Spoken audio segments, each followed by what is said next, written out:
4월 무슨 달이죠? 과학의 달입니다. 수많은 과학 행사와 대회가 진행됩니다. 과학을 좋아하는 학생이라면 굉장히 가슴이 두근거리는 시기예요. 과학을 좋아하는 학생과 학부모님들을 위해서 한 가지 대회를 추천해 주신다면? 저는 학생 과학 발명품 경진대회를 추천하겠습니다. 왜요? 이런 발명품을 만드는 과정에서 도전 정신도 키우고 이런 과학적 탐구심도 키울 수 있습니다. 네. 그리고 이제 부차적으로 학교 대회, 교육지원청 대회, 시도교육청 대회, 전국 대회, 체계적인 대회를 경험해 볼 수가 있습니다. 그리고 전국 대회 입상하면 정말 금상첨화죠. 개인에게도 자랑이지만 학교의 자랑이기도 합니다. 이렇게 전통이 깊은 대회인데 개인에게 또 입상을 못한다고 해서 두려워할 것 없습니다. 대부분 과학 발명품 경진대회에 참여한 학생들은 이런 프로젝트 과정을 경험함으로써 굉장히 성장하게 돼요. 진로와 진학에 좋은 영향을 끼칩니다. 그런 사례들을 많이 보셨죠? 많이 봤습니다. 그래서 이번 시간에 우리 대선 선생님이 올해 과학 발명품 경진대회의 요강과 우리 대선 선생님이 갖고 있는 노하우를 말씀해 주신다고 합니다. 자, 대회, 개요 간단하게 소개를 해주세요. 이런 학생들의 이런 과학 발명 활동을 통해 학생들의 창의적인 사고력과 문제 해결력을 키우기 위한 대회입니다. 그래서 학생들은 스스로 창안한 발명품, 개인 작품을 출품할 수 있습니다. 여기서 주목해야 될 거는 발명 아이디어에 포커스가 있다는 거죠. 제일 중요한 거 뭐죠? 뭐 여러 가지가 다 중요한데 그 발명품이 얼마나 독창적이고 유용한가. 그렇죠. 주제가 얼마나 독창적이고 유용한가. 우리 예전에 그런 말이 있어요. 시작이 반이다. 그렇지만 여기서는 주제가 반이다. 그렇습니다. 이런 좋은 주제, 생활 속에서의 아이디어를 갖고 있다라면 주저하지 말고 참여해 보십시오.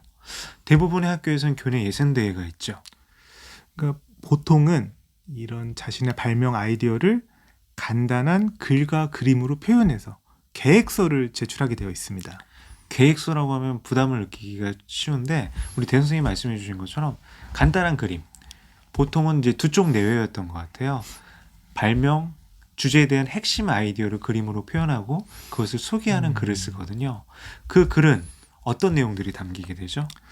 그러니까 발명 동기라든가 내가 만든 발명품의 이런 구조적인 혹은 기능적인 특징을 좀 설명해 주시면 됩니다. 내가 만든이 아니라 내가 만들. 그래서 내가 제안한 예. 그래서 그런 것들을 이제 제출하게 되면 교내 대회가 이루어지죠.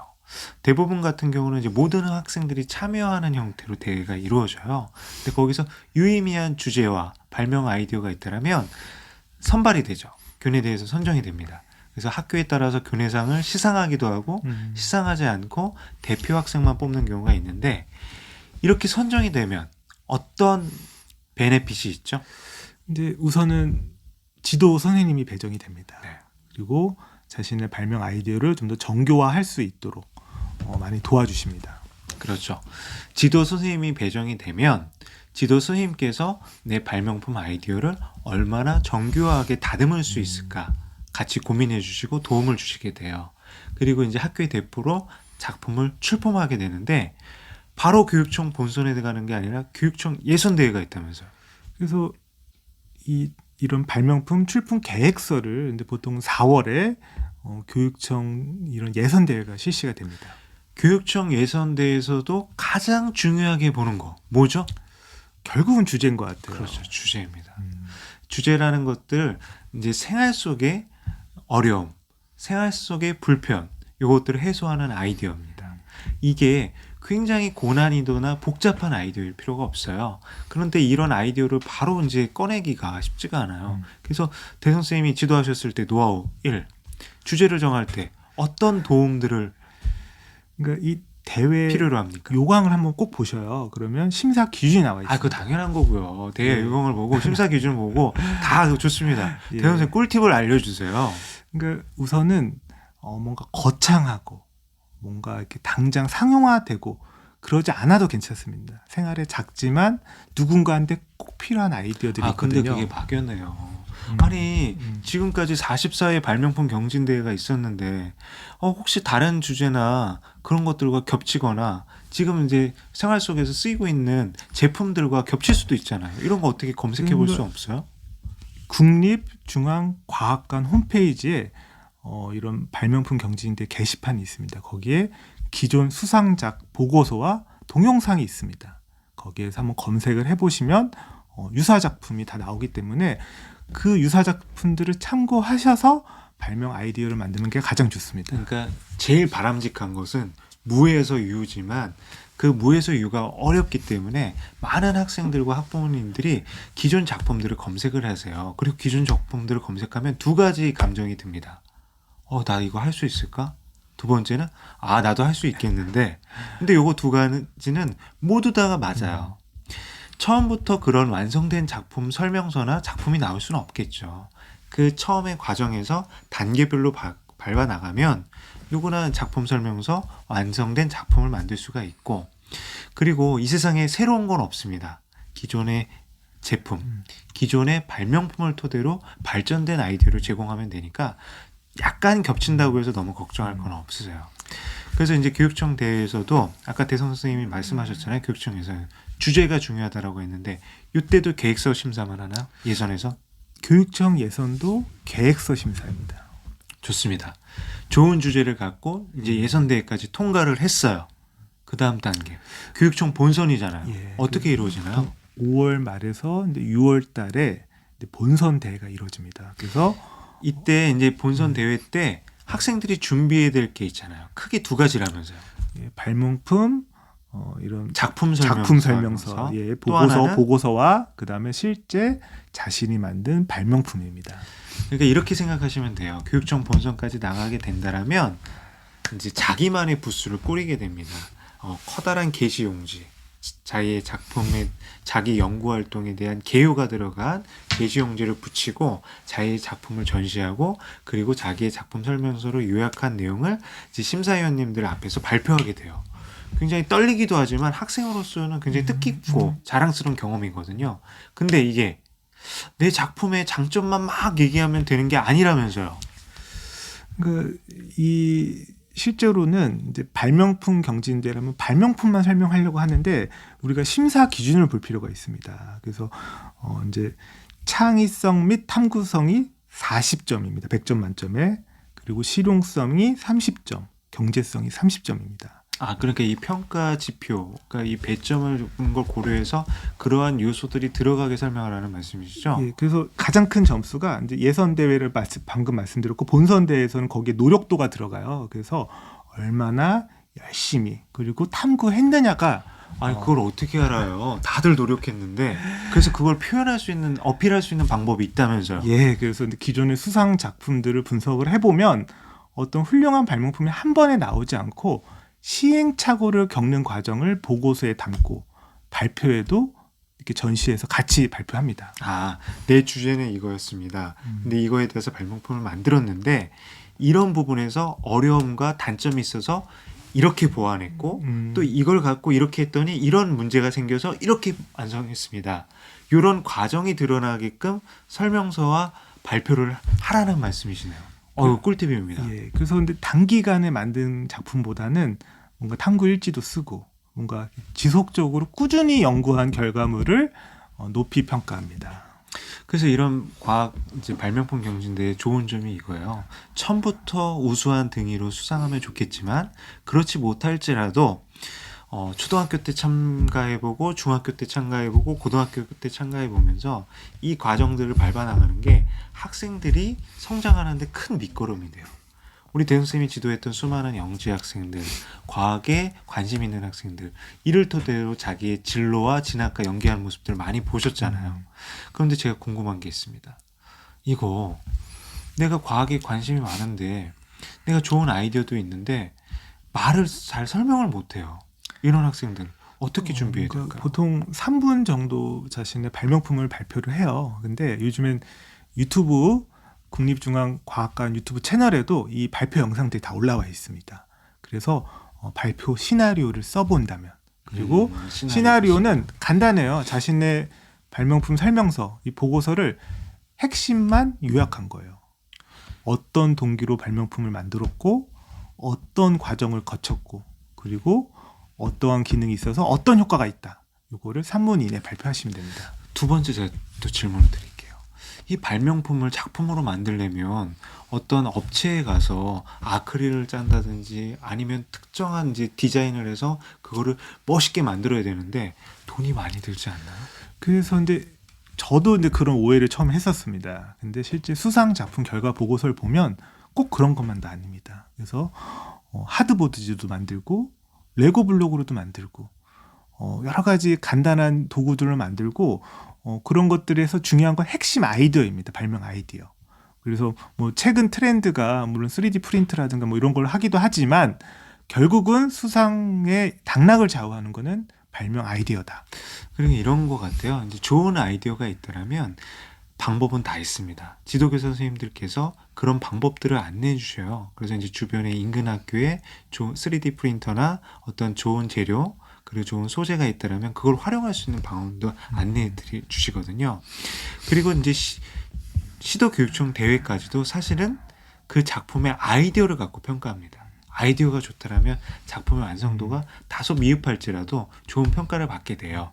그리고 이제 전국 단위 대회가 가면 이제 각 시도교육청별로 작품을 제작할 수 있도록 지원을 해주십니다. 그래서 그런 부분들은 감안을 하시면 되는데 제가 또 여기서 궁금한 게 있어요. 저희가 이제 여러 가지 이제 요즘에 발명품 경진대회 아이디어들을 고민하다 보면 요즘 학생들이 소프트웨어 교육 많이 받지 않습니까? 아두이노나 피지컬 컴퓨팅 도구들을 많이 활용하거든요. 이런 것들 최신의 기술 트렌드를 반영해야지 입상할 가능성이 높은 거 아닌가요? 그러니까 실제로 근데 최근 작품들 보면 아두이노를 활용해서 어떤 기능을 구현한다거나 발명품을 구현하는 경우도 많이 있고요. 이런 3D 프린터라든가 이런 최신 트렌드 이런 기술을 활용한 것도 많이 있습니다. 그래서 저희가 이렇게 생각하면 돼요. 이제 코딩에 대한 부분 그리고 이제 내가 아이디어를 어떻게 코딩으로 표현할 것인가 이런 게 어려움이 있다라면 그 아이디어를 갖고 지도교사 선생님께 이제 여쭤보세요. 그렇다면 그런 부분에 있어서 기술을 구현하는 방식에 대해서도 많은 이제 조언을 받으실 수 있습니다. 그렇게 해서 우리 대 선생님이 이제 아까 지도한 사례들을 이제 몇 가지를 저한테 말씀해 주셨는데 이제 우리가 그 중에서 전 이런 거 있어요. 누구나 지나칠 수 있는 작은 아이디어지만 그 작은 아이디어를 갖고 좋은 작품을 만든 사례도 있다면서요. 한 가지만 말씀해 주세요. 제가 직접 지도한 것도 많이 있고 뭐 실제로 우수한 수상작들이 있는데요. 예를 들면 최근 이제 전국대회 수상 작품 중에는 마스크를 이제 사용했는지 안 했는지 구분이 어렵잖아요. 그럼 거기에 간단한 기능을 통해서 사용이 완료된 마스크가 이렇게 표시가 되도록 하는 그런 발명품이 있었습니다. 굉장히 필요하는데 원리는 핵심 아이디어는 단순하네요. 예. 그럼 제가 또 이제 궁금한 게 이겁니다. 저희가 이제 발명품 경진대회를 준비하다 보면은 여러 가지 난관에 이제 봉착하게 돼요. 그 중에 하나가 뭔지 아세요? 가장 큰 것들이? 글쎄요, 뭐 보고서 쓰기? 그러니까 저희가 이제 보고서 같은 경우 쓸 때 기존에 이제 학생들이 써보지 않은 형태의 보고서예요. 분량이라든지 내용이라든지 이런 것들 체계를 잡을 때 중요한 팁이 있다면서요. 그러니까 우리가 과학 실험의 기본 실험 설계를 중요시 하잖아요. 그러면 이제 과학 발명품 경진대회입니다. 실험이 이제 이런 과학적 원리라든가 실험이 이루어지는데요.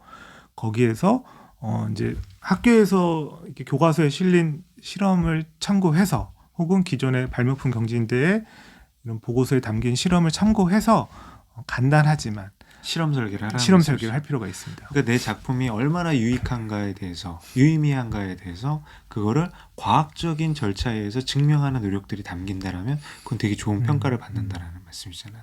그리고 이제 저희가 전국 대회 이제 꿈은 크게 가져야 되니까 전국 대회에 이제 입상하게 되면 여러 가지 특전들이 있다면서요.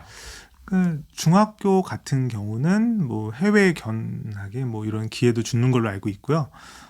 초등학교 같은 경우도 이런 전국대 이런 수상은 정말 큰 영광인 것 같습니다.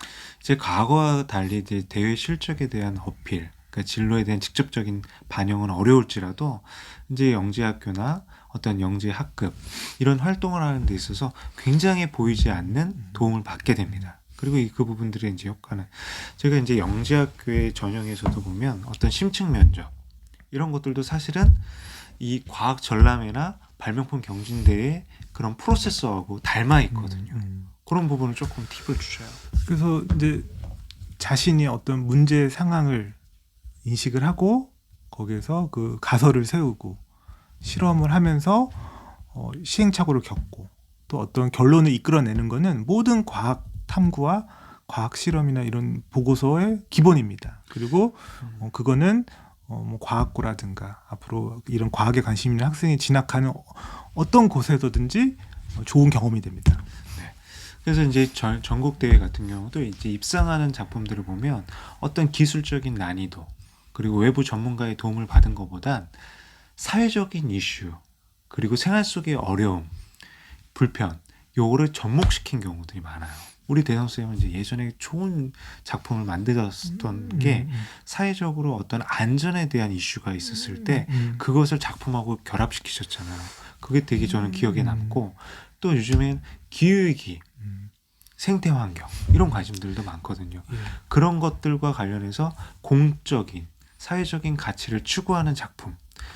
그러니까 시작은 나의 삶 속에서 불편해서 시작됐지만 그 발명품이 기여하는 거는 공공의 이익에 부합하는 그런 작품들이 높은 평가를 받는 것 같아요. 그래서 실제로 이제 이런 재활용, 에너지 절약 이런 주제들이 항상 발명품 경진에서 항상 좋은 결과들이 있었습니다.